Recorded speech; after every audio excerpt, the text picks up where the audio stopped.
Hello, happy Friday Eve, and welcome to episode 9 of History Behind the Page, the live series where you get to know more about the person behind your favorite history page and all things passionate about history.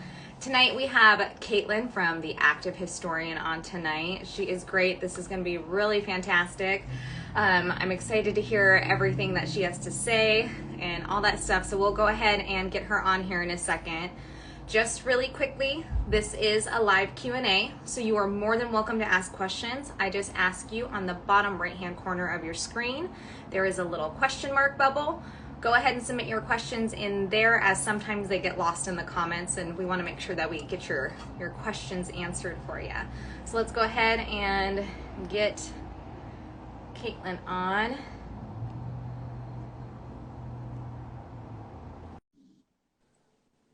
Hey! Hi, how are you? I'm good. How are you? I'm doing good. Good. The typical adjust in the live Yeah. camera thing, because it just cuts everybody's face off. So, how are you today? Or I'm this good. evening? Can y'all hear me okay? I can hear you. Yeah, Okay, great. you're coming in good. So, yeah. How was your day today? It's good. I went to worked all day, and now I'm here. I'm Now excited you're to here. chat tonight, so I've been looking forward Yeah. to it all day. Me too. Thanks so much for coming on. I just absolutely love your page and your content and everything. And so, Thank you. yeah. So, well, let's get the party started. So, why don't you start off by telling us what got you started in history? What was that, that moment that you're like, I love history? Okay, so I had some really good history teachers growing up, so I've Mm-hmm. kind of always had this passion for history, and I've always wanted to teach. But when I first went to school, I actually started out as a pre-pharmacy major and thought I wanted to go do like some research over that way for a little while. Got to Chem 2 in business calc, quickly realized that I am terrible at math, and said, you know what? History is my passion. I would rather Mm-hmm. go do something I'm passionate about. So switched over to a history major, um, did my bachelor's degree and my master's degree in history, and just absolutely Mm-hmm. just love the subject. So Yeah. So you grew up with like great history teachers. Was there like a moment that you're like for me, example, it was eighth grade. I learned about the Civil War and watched the movie Glory, and I was like, I love history. Was there a moment like that for you? I don't know that maybe there was a specific moment, but um, I went to a community college first. So Mm-hmm. I had one professor. She was awesome. She taught this women's history course, and that's kind of really what drew me into like women's history, I guess. Mm-hmm. So, and then she was Yeah. also very supportive. And she's like, you've got to do this history. Like, this is important. So, Yeah. No, yeah. that's super awesome. That is super awesome. So how did the active historian come about? So, I finished up my master's degree in Mm-hmm. the summer of 2020, and Mm-hmm. COVID had shut everything down. And I'm like, Uh, my family was just kind of tired of hearing about history. So I'm like, I've got to find some other friends who want to hear about history things. So I decided to make this Instagram page to kind mm-hmm. of network with historians from around the world, I guess, really, and Mm-hmm. just kind of meet like-minded people who would, like roll their eyes and be like, oh, more history. I wanted Yeah. people who were excited. So like that's kind of why I started the page, was to share that passion with other people. Nice. That's awesome. So what's your niche? What's your main focus of history? So I love late 19th century American West, and I really lean towards like women's history. In women's But history?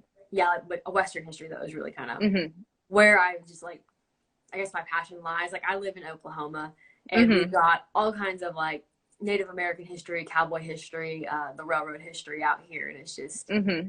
awesome. So kind of grew up surrounded by it.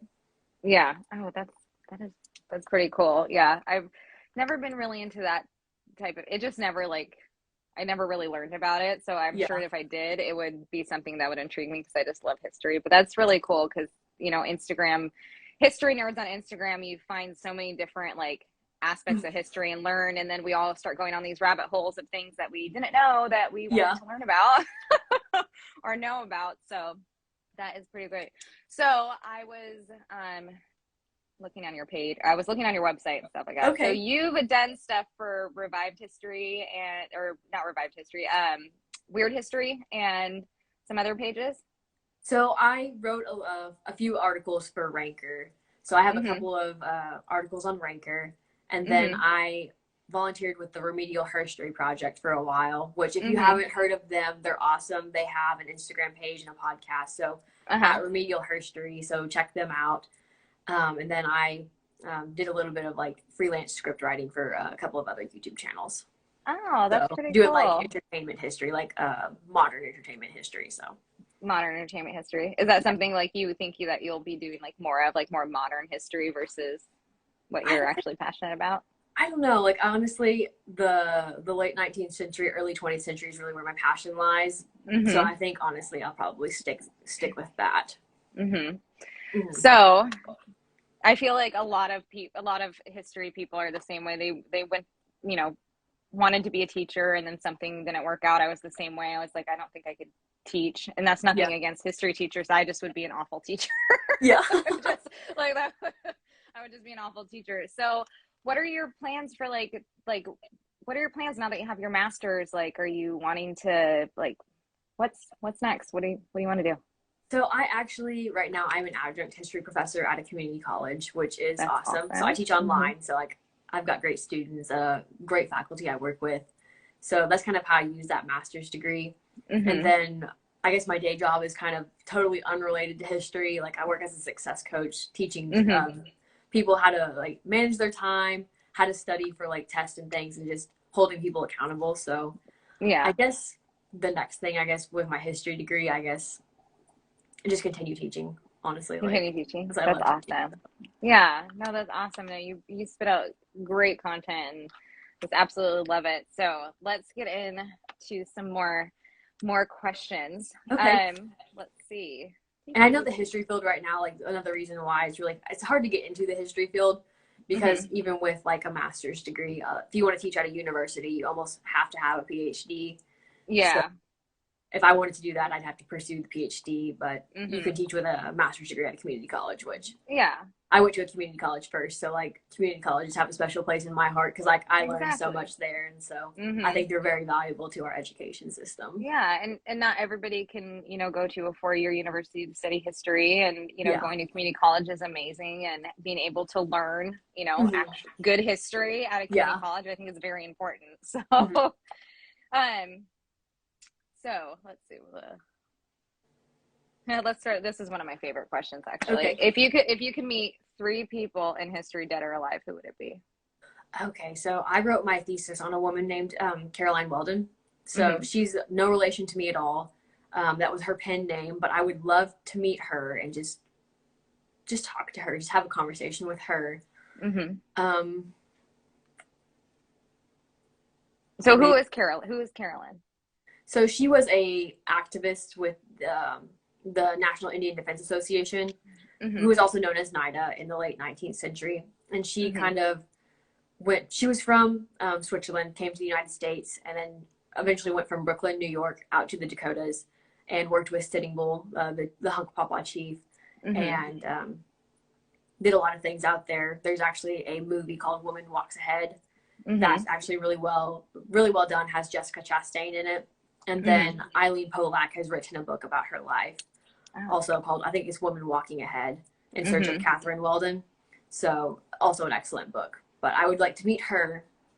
And then probably Buffalo Bill. So William F. Cody, Buffalo Bill. Like I would like to meet him. I think he would be a fun person to talk to. And number 3.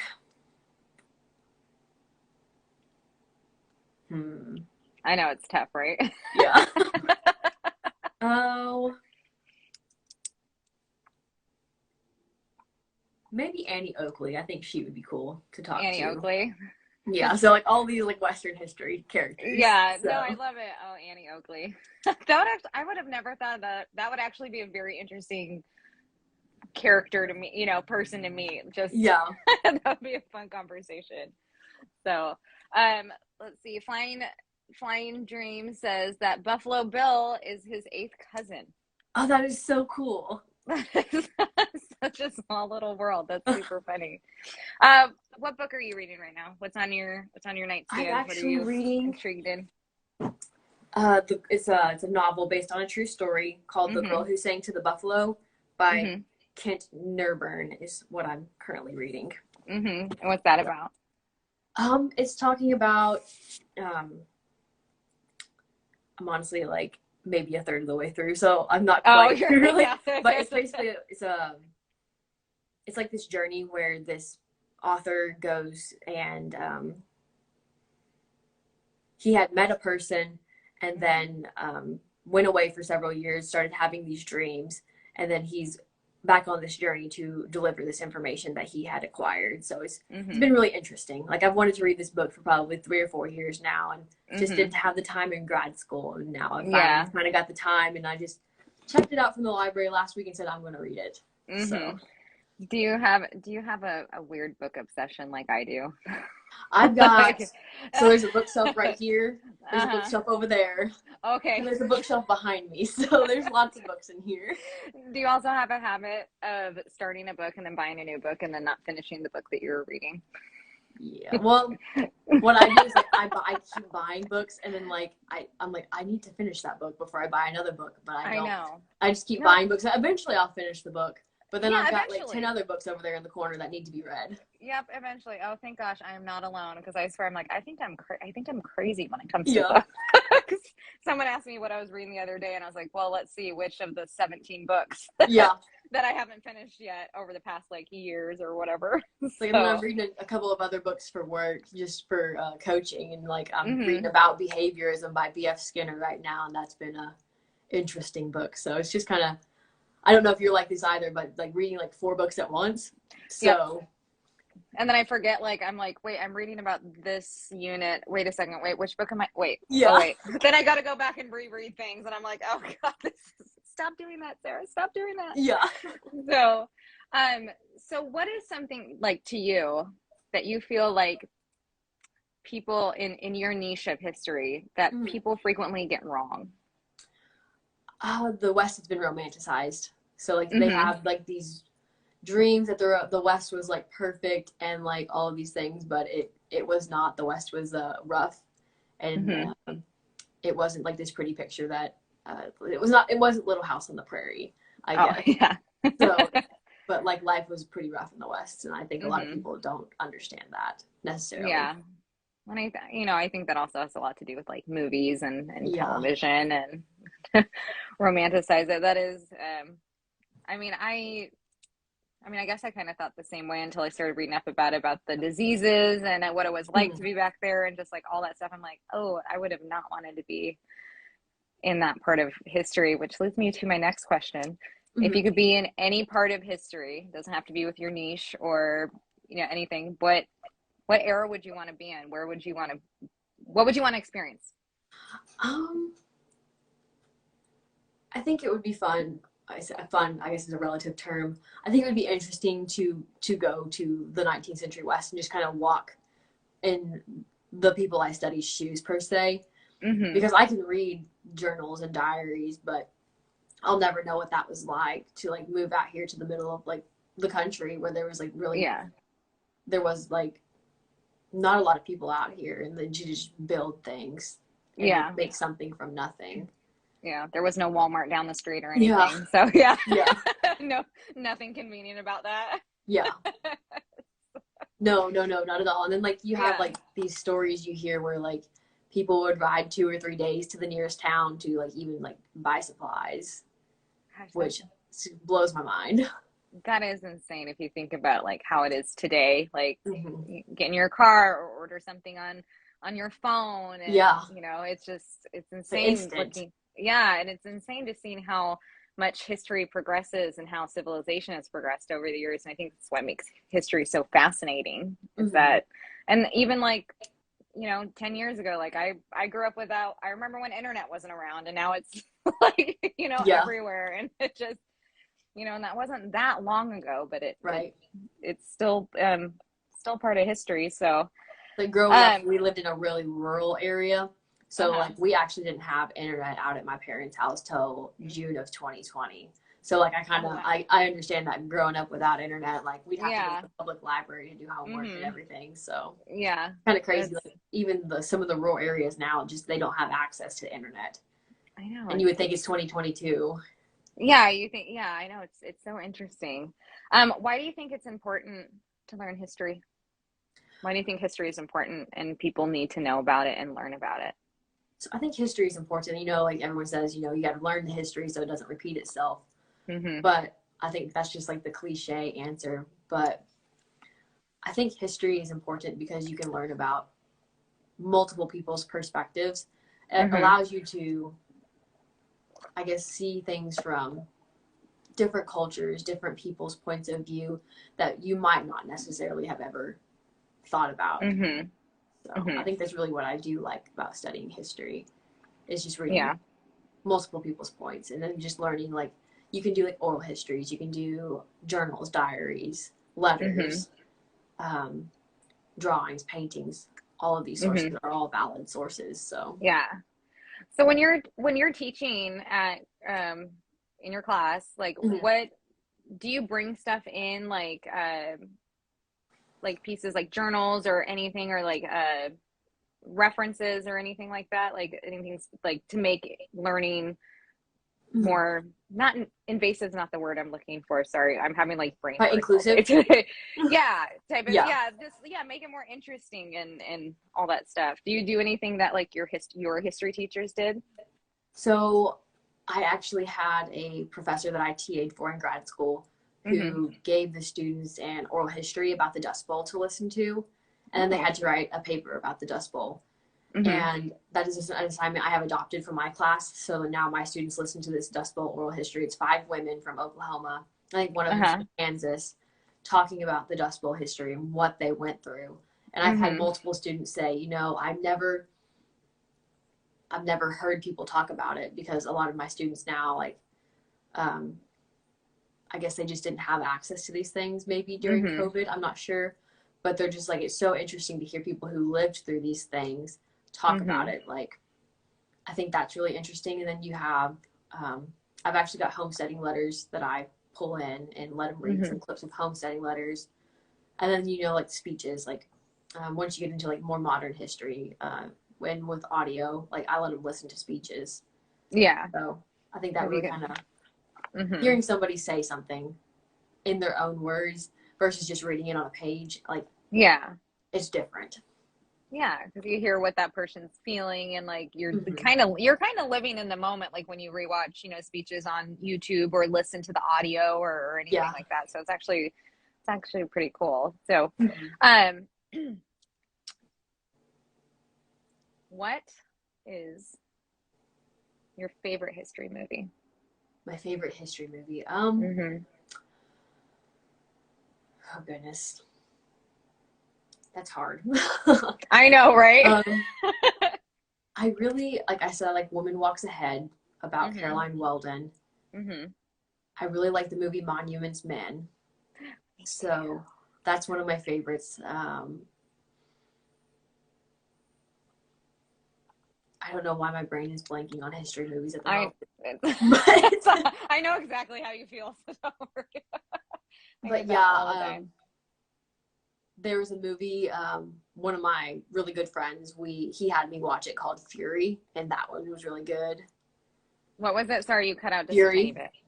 Fury? Fury, yeah, I think Oh it was yeah, that's called. yeah. Hmm. Yeah, my friend, it was one of his favorite movies, and we watched it, and it was good. Yeah. Does military history interest you at all or anything or So kind of, but hmm I guess more modern military history is just not something. It's kind of past where like my niche is. So like Yeah. um, I've studied it some, but like uh, not a whole lot. I guess to Not be a whole honest, that's why I yeah. really like your page because like you're always posting all these really cool like Oh, military history things and like World War II, and I'm just like, Sarah posted something cool again. I gotta go look at oh that. thanks. Oh, that's so sweet. Thank you. Um, so let's see. Does any of your history interests include the Oregon Trail? So I haven't really studied the Oregon Trail a whole lot, to be honest. Mm-hmm. I feel like that's a Yeah. little bit before what I Mm-hmm. studied, but Before we, yeah. yeah. Well, I live in Oregon, Okay. and growing up, we played the Oregon Trail, Yeah. the game, the computer game. Everybody died of dysentery, and yeah, and my mom actually asked that question, but we used to. She loved and collected all Oregon Trail stuff and just found it so, it is interesting. You should look into it sometime. It's very crazy, like the traveling and how everything progressed, and kind of thinking like it actually wasn't that long ago, really. Like, I mean, I know it was, but yeah. Thanks, Mom, for the question. Mom always has my back. Yeah, it's like, I saw my dad was on here too, so like my dad had popped in earlier. So I know, we're like, yeah, shout out to Dad. I know, yeah, I love it. Have you ever been to the Buffalo Bills Museum in Cody, Wyoming? I have not, but I've heard so many good things about it, and it's on my bucket list to travel there. Yeah. Like I said, I graduated in July of 2020, and the world kind of shut down, and I really haven't had an opportunity to really travel.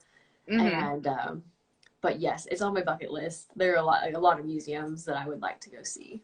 Yeah. So what are some of those museums that you like to see? So I would love to, like, when I was a little kid, my dad took us down to the National Cowgirl Hall of Fame in Fort Worth, Texas. And I would love to go back and see that one again, just because I'm older now and I feel like I would appreciate that history more. Yeah. I've heard some really, really good things about the World War I Museum in Kansas City. There's another girl that follows me on Instagram. Her name is also Sarah, but she has recommended the World War I Museum in Kansas City and said it was just phenomenal, so go check that out. And then I would just love to go to the Smithsonian Museums out in DC and just go see all the stuff out there. I've never been to either coast, so I would love to go to one of the coasts and just see all the history on the coast. Oh my God, the Smithsonian is one of mine too. I want to just like spend some time in Washington DC and go to every single museum as much as I can. Let's plan a trip. What was really cool is right before they opened the African American Museum out there, one of their leadership members was at Oklahoma State, where I did my undergrad, and he gave a presentation, and it was just phenomenal. And he showed us like pictures. It was like, I need to go see this museum. Yeah. So what's the best place that you've been to so far, like that you visited already, like museum wise? What's your favorite? What's the place that you're like, oh, really love that place? So I love the National Cowboy and Western Heritage Museum in Oklahoma City.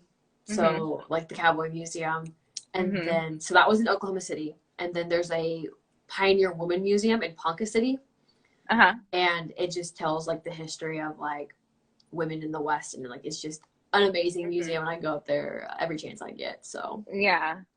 So it's where you're at. Is there a lot of like museums, historical sites, like that type of stuff? Is it very saturated in history? I would say yes. Depending kind of on, where you're at. Like a lot of the towns have small local museums, and then like local sites, but a lot of the larger museums are kind of in the metropolitan areas like Oklahoma City or Tulsa. But there are a lot of local and regional sites that you can see just driving down the road. So yeah, if you could travel anywhere, not a museum, but like, well, I mean, we just talked about museums, but if you could visit any place historical in the world, where would it be? Europe for sure. Europe? Yeah, I'm not sure. I would like to go see the old castles. It's just one of those things. Like, I would love to go see the big castles. I've watched all kinds of documentaries about the castles and all the things in like England, and I just would love to go over there. That would definitely be awesome. So I'm stealing this question from Dawn, because I thought this was a really good question. I got asked on a podcast the other day, and then I just went on a tangent about it. What is the one thing in history that just fascinates you, and like you don't know why you like it so much? Like, for example, like I am so intrigued with the USS Indianapolis. I have no idea why, but I'm like obsessed with it. What is that for you? What is like the one thing? It could be something you collected. It could be a thing in time, an event in history or whatever. What is that for you? I know it's tough.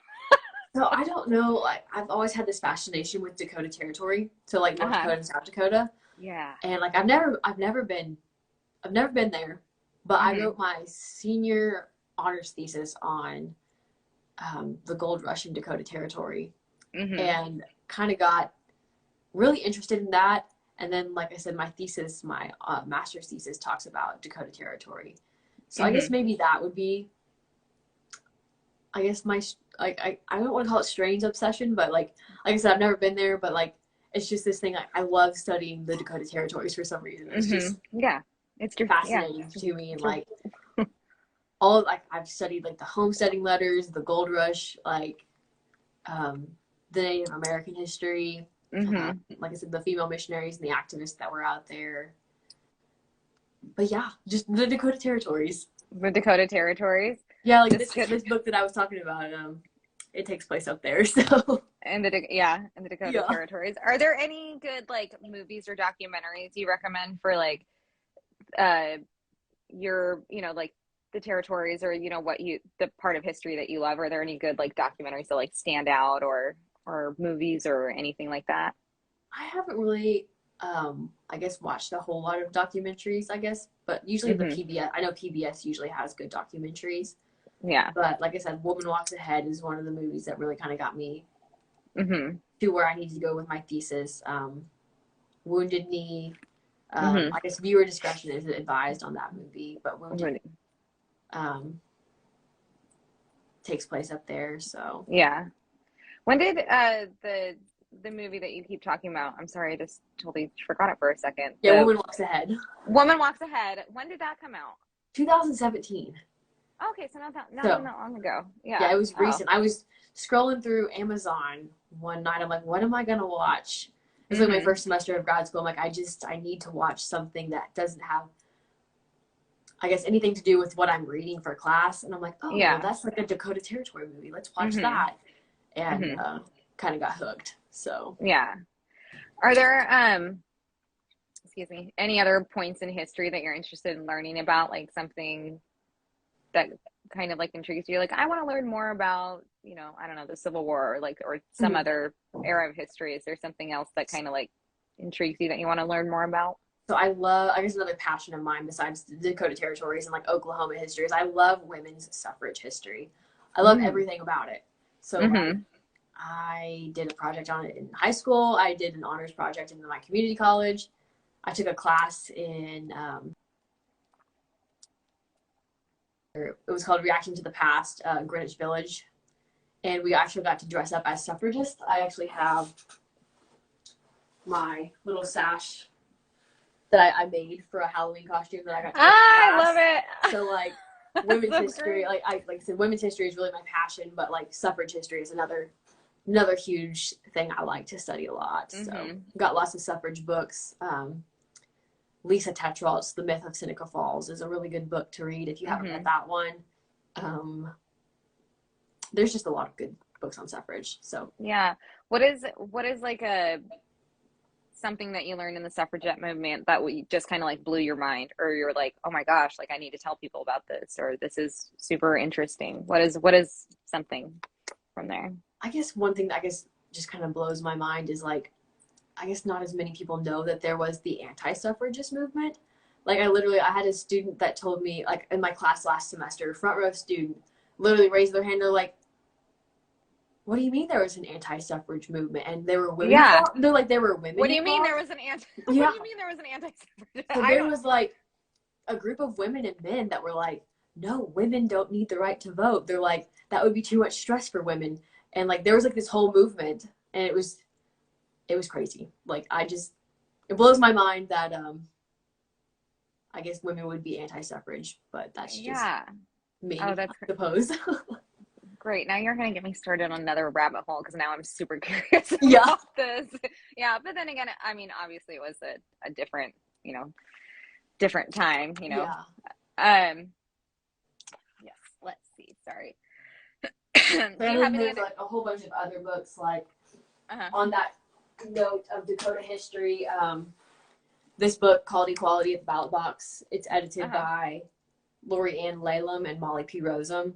It talks about votes for women on the Northern Great Plains, and it's also very interesting. I don't know if you can see that. Yeah. So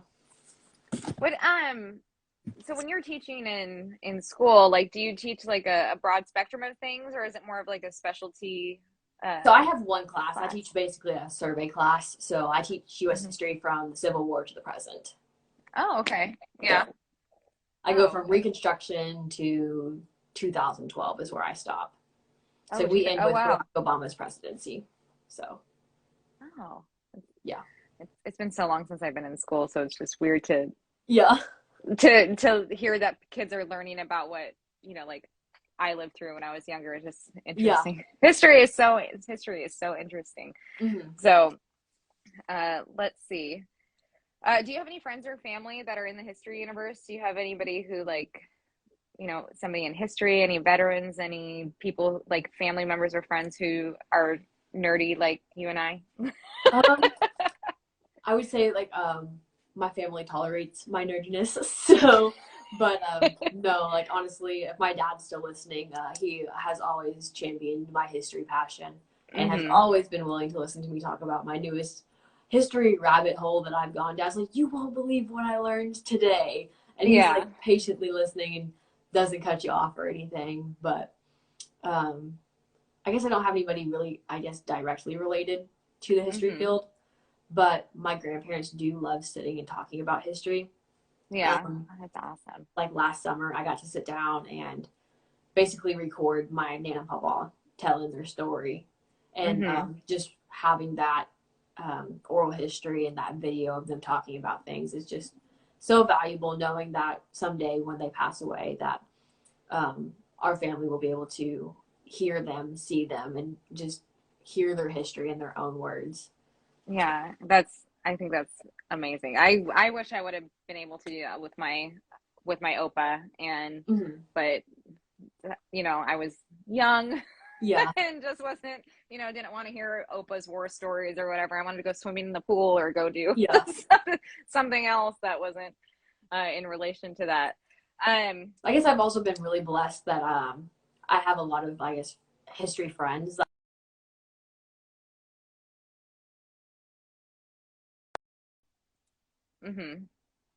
So, hold on. I think we're buffering. Can you hear me still? I can hear you. Okay, so it started buffering. It's like, oh no, can you hear me? Oh yeah, you're slowing a little bit. Yeah, no, oh, you're good.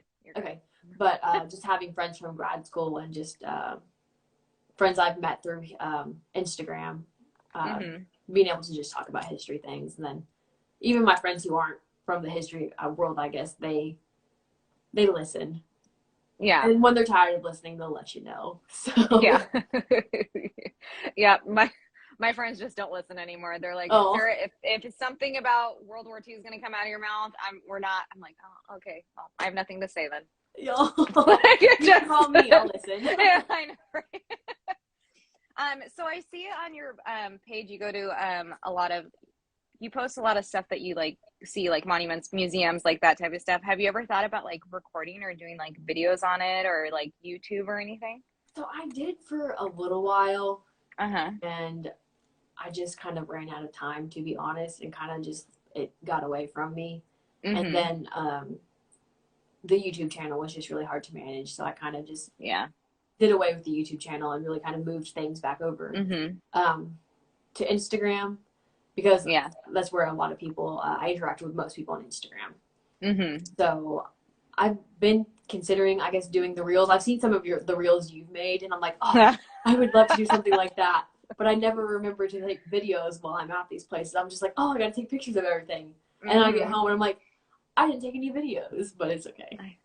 I know it's kind of tough sometimes, because when I'm taking videos, I kind of lose, like I'm not actually taking in the sights. I lose like that thing, and then I'm like, oh, did I even really look at what I was looking at? But also I feel like a complete dork sometimes when I'm sitting there like recording stuff. People are looking at me like, why is she talking to her phone? And like all that stuff. I'm like, just ignore me. I'm not doing anything. So I give such kudos to history travelers on like YouTube and social media who can do that, because I just feel like a weirdo, but I guess you get used to it. So I guess a lot of the museums I visit, at least, I've found you can't take tripods inside. So I think it's harder to kind of, and I understand, because I don't want things to fall over and like mess up artifacts. Damage something, yeah. So I'm like, okay, I get it. But I guess it's kind of hard to like hold your phone out and just like be from like here talking, I guess, all the time. I don't know. Yeah, exactly. Yeah, exactly. The last time I did that at the aviation museum, some guy was just watching me as I was trying to talk about a PBY plane, and he was just like staring at me. I was like, okay, I gotta stop. I gotta stop recording. This is so embarrassing. So like there's actually a really cool women's pilots museum in Oklahoma City called the 99th Museum, and that was a really cool museum. Yeah. I think we have an aviation museum here in Tulsa as well. I think it's in Tulsa. I think there's one in Tulsa, and I think there's one in Weatherford. So like Tulsa is like east of Oklahoma. Weatherford's like west. So I haven't been to either of those museums, but I think it's cool. Aviation museums are so cool. I just recently started getting into aviation history, and it's something you never think you'd be interested in until you go see the planes in real life, and you're like, okay, this is really cool. This is insane. So let's see with my pages. I'm old fashioned. I write everything down. I do too. I don't do anything like everybody does, like notes on their phone and stuff like that. I'm like, I can't. Everyone does their calendar in their phone. I still have I still have like a paper planner, and I do too. Everyone's like, why don't you put it in your phone? I'm like, because I like to write it down. Like the phone might break. Yeah, exactly. And I need whatever is in my planner. So. Yeah. I live by my planner. Like if I lost my planner, I would be lost. Yeah, it's so insane. So how because I mean, and this could also just be because I'm more into like, World War II and more modern military history. How do you feel like with your niche, your history, and all that stuff? Do you feel like it's something that people don't know a lot about, and it's something that drives you to keep posting and keep teaching and keep talking about it? Yeah, I found that a lot of people, they've heard about the Outlaws and cowboys and all of the things. But I guess a lot of times the women's stories get left out. And I think that's really where the passion lies. It's like, well, these women's stories were important too. Let me tell you about them. Yeah. So, like, that's kind of honestly why I keep posting kind of what I do. And then a lot of these small museums in Oklahoma, like, I went and saw the Standing Bear Museum last weekend, and then the Canned Gardens. And, like, my dad, like I said, took us to museums all over the place when we were little. And, like, I called my dad. I'm like, hey, yeah, I went to Standing Bear this weekend and saw this museum. And he's like, I had no idea that museum was even there. So, like, I feel like it's like, oh, I found something Dad didn't know about. Yeah. Like, that's hard to do. Yeah. Who are some women during that time that, because I don't know. I know, more about like the Cowboys and, the Billy the Kid, like, the mainstream people. Who are people that you think are amazing that we haven't heard of? So I think the female outlaws, I think often get overlooked. So like Pearl Hart and Belle Starr. There's a lady named Flora Mundis. I ran across her when I was doing some old newspaper research one day. I'm like, Flora Mundis? I said, what in the world? Like, she was active in like Kansas and Oklahoma, and like her story was really interesting. I've got a post about her way back somewhere on my Instagram.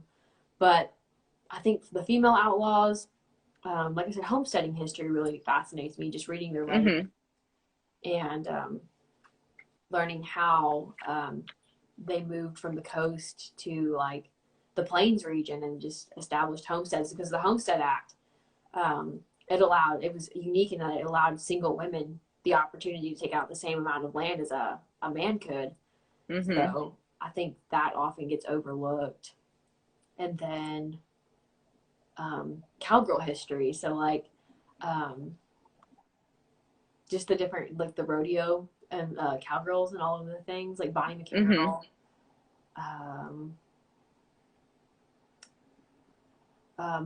Lucille Mulhall, and like just the different women who were involved in rodeo and like the sport of rodeo. But yeah, I think just as I started learning these stories, I'm like, why don't people talk about this? This is so cool. Yeah, it is kind of funny that it gets overlooked, because like that's why I love doing this live series and talking to all these other people who have their different passions of history, because there are things that I haven't learned about, and I want to learn more about it, and I want everybody else to hear about it too. You know, because there's history is just, I mean, it's so grand. Like, there's so much that we don't know and haven't learned, and you know, and the unsung heroes and the forgotten. I think there's a couple of other women. I gotta grab a couple of other books. But you know, you've got the story of like Olive Oatman, called The Blue Tattoo. She's on one of the, is it Helen Wills? I think there's a character based on her on that. You've got women like Mary Ellen Pleasant. So this one's called The Making of Mamie Pleasant, a Black entrepreneur in 19th century San Francisco. So like women like this who are just often overlooked.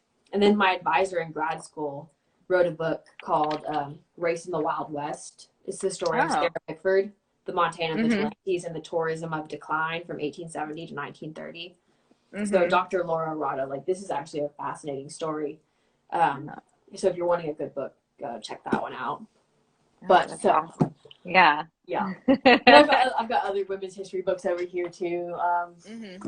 These are checked out from the library, but like Daughters of the West talks about just different women in the West, and then Soiled Doves talking about prostitution in the early West. So there's just all kinds of books if you once you start looking for them, they're out there. And then like the story of like Elaine Goodell Eastman. She was another missionary out in the Dakota Territory. Married Charles Eastman, and then they wrote several books. So yeah. So actually, I have a history question for you, because I'm just actually curious, because I don't know the answer. Okay. Why was prostitution such a huge thing during that time? Oh, like, do you know? I've always wondered that. And I'm just like, I don't know. I don't know that I know a good answer to that question, to be honest. It was just kind of like the times, I guess. Yeah, I guess so. I guess, yeah. I just, now you've opened up a whole rabbit hole for me now. I'm gonna be like, no, it's a good thing. Rabbit holes are a good thing. Do you go on rabbit holes too? Yes. You just find something and you're like, how did I get from learning about this to all of a sudden learning about this? I remember there was one, I was writing a blog post, because I have a blog into it in addition to my Instagram. So like the little snippets about museums I post, like those are just like literally the snippets. Like I go and like write long blog posts. Yeah. So it was one of the sites down in Norman. I was on a rabbit hole about the Fred Jones Jr. Museum. It's a museum of art down in Norman. And I was like, oh, I want to write about the history of this building. And then like I found myself in a rabbit hole of like trying to find the newspaper article about all of these famous people who had come and speak in the building. And then the same thing kind of happened for Holmberg Hall, also down in Norman. So it's just like I'm like looking through like these early 1900 newspapers, like trying to find like that one piece, and like it took me literally hours, but I found it. Yeah, you found it. I think it's so rewarding once you just like, I found it. I know. You can't stop until you find it. No, yeah. I totally understand that. Do you like collect anything, or like do you collect anything historical at all? No, not really. I just I like collecting magnets from museums. Like if you look at my fridge, like I've got tons of magnets from all kinds of museums on the fridge, but that's kind of the extent, I guess, of my collecting. What is the most intriguing and I guess coolest thing you've ever seen at a museum? Like something that you were like, whoa. Okay, so actually 3 weeks ago I got to go to Guthrie, Oklahoma. So Guthrie was the first capital of Oklahoma before it got moved to Oklahoma City.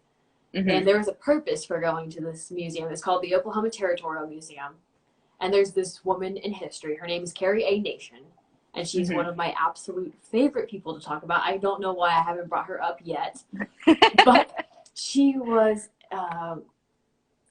arguing for temperance. So, like, she didn't like alcohol at all. And she would go and smash up these saloons with a hatchet. Like, this little old lady, she's probably in her 50s, is wielding this hatchet walking into saloons in Kansas and smashing up saloons. And I'm like, okay, this is crazy. And I was doing some research on her, and one of her hatchets wound up in the museum in Guthrie, Oklahoma, of all places. And I said, oh my gosh, I need to go see this hatchet. So I got to finally see it 3 weeks ago. And I wouldn't say maybe that's weird, but that's one of the things that I'm like, I need to see this. So yeah, maybe that's like, I saw a hatchet, and the hatchet was probably one of my favorite things I've ever seen. Yeah, no, well, especially because you have a passionate connection, like an intrigued connection to it. I know it's trust. I totally get it. I think last week or the week before, like there's literally the picture of me pointing at something on my Instagram. Like if you go click on that post, it's that hatchet. You can scroll through, and there's like the little hatchet and the hatchet pin that she would sell for like fundraising purposes. Yeah, it's just awesome. So it's so funny that you brought her up, because I think probably about like 4 maybe 6 months ago, I read a tiny little article about her. Like something popped up. I don't know how I like saw it, but it was a picture of her, and it was talking about the temperance movement and all this stuff. And I was like, oh my gosh, that's so intriguing. But I read like a short little thing about her. Like, I think it was like the caption on the picture just explaining what she was doing. And I was like, that's kind of a badass and like woman. She's got this quote in the textbook I used for my class that she would say that she called herself a bulldog running at the feet of Jesus, is a quote from her. And I'm just like, this lady's just wielding this hatchet, and she's like, I'm a bulldog running at the feet of Jesus. I'm gonna do the thing. And like, I wouldn't want to cross her. So oh my god, were there a lot of like fierce women like that back during those eras? I feel like there is, from what I've read, but then again, I don't know much about that era, but I would say I think a lot of them were tough if they were living out. Yeah, I really do. Yeah, but yeah, that is so interesting. The hatchet. I absolutely love that, because I totally understand it. You're like, I feel like let me tell you about this. Yeah, let me tell this is they're like, that's cool, that's a hatchet. You're like, well, it's not just any hatchet, it's no. My friend went with me and like knew we were looking for this specific hatchet, and he got ahead of me, and he's like literally over there going, I'm like, what are you doing? Because he's like waving his arms. I'm like, what's wrong? Because he's being quiet because we're in a museum. He goes, I found the hatchet, it's over here. Yeah. It was hilarious. Oh, I absolutely love that. Only people who love history will understand that. Yeah. I absolutely love that. So I know we kind of touched base on this like a little bit earlier, but I feel like now, after talking all this much, like what is next for the active historian? What is next? What are we looking to see next? What are your goals? What are some plans? What is it? I'm still going to be posting on my blog. I've got probably 5 or 6 museums I've been to that I actually haven't had time to write up the full-length blog post on, just because between work and all of the things, have just been really busy the past few weeks. So looking at some more blog posts, posting some more pictures on Instagram of the museums. I've got some more pictures that I haven't got posted yet from museums that I haven't been to, like the Edmond Historical Society. There's a couple of other sites in Guthrie that I have not posted yet that I would like to post, and just kind of tell the history.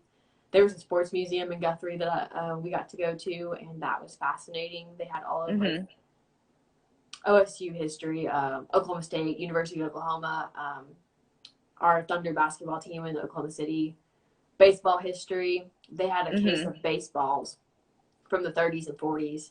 That was just really interesting. Like, so I'll be talking more about sports history. So active historian, so like that kind of fits in with like sports history. And then just, I guess, just reading more women's history books, sharing more women's history stories. Really kind of where the passion lies. So found a story about a woman, a female marshal in Oklahoma Territory when I was at the Oklahoma Territory Museum, and like they had a little blip on the wall about her. I'm like, I have to go find her entire life story now. Yeah, because I had never heard of her. So that's coming soon. Yeah. Oh, that little rabbit hole. I understand. And it's so fun talking about people that you know, that others haven't heard about, or that you Yeah. haven't heard about, because you're learning about it along with people that Right. you're sharing it with too. So I think it's absolutely fantastic. So that's why I love making these posts. It's just like I learned something, like I hope somebody else learns something. It's just it's a passion project is what it is. So yeah, I completely agree. Well, Kaitlyn, this has been so fun. it has been fun. I appreciate you so much for coming on, because I absolutely love your content. I think you're amazing. And so I was like, I need to talk to this little lady. Yeah. We need to talk more about her her niche in history and everything, because that's super important. So I definitely appreciate you coming on. This has been super great. So like I said, I love your content. I actually got to go see a World War II material culture display today, so like that was super cool. And I'm like, yeah, everyone would love this. Yeah, so I totally would. Yeah, so I'll have to send you some pictures from that. So yeah, I would love really to. Cool. Oh, I would absolutely love to see that. So you guys can follow Kaitlyn on Instagram. She is at _active_historian. Where else can they find you at? So I am on Twitter at just active historian. So like no underscores on Twitter. And then I have a blog, theactivehistorian.com. So just the three. Just the three. All right. Instagram, Twitter, and the World Wide Web. Yeah. So the blog or the bloggerverse or whatever you want. Yeah. So, awesome. Well, again, thank you so much for joining. And thanks everybody for tuning in. This has been super great. And thanks for your questions. And have a good night, Kaitlyn. Thank you. Thanks for having me. Yeah, definitely. All right. We'll chat soon. All okay. Right. Bye. All right. Bye.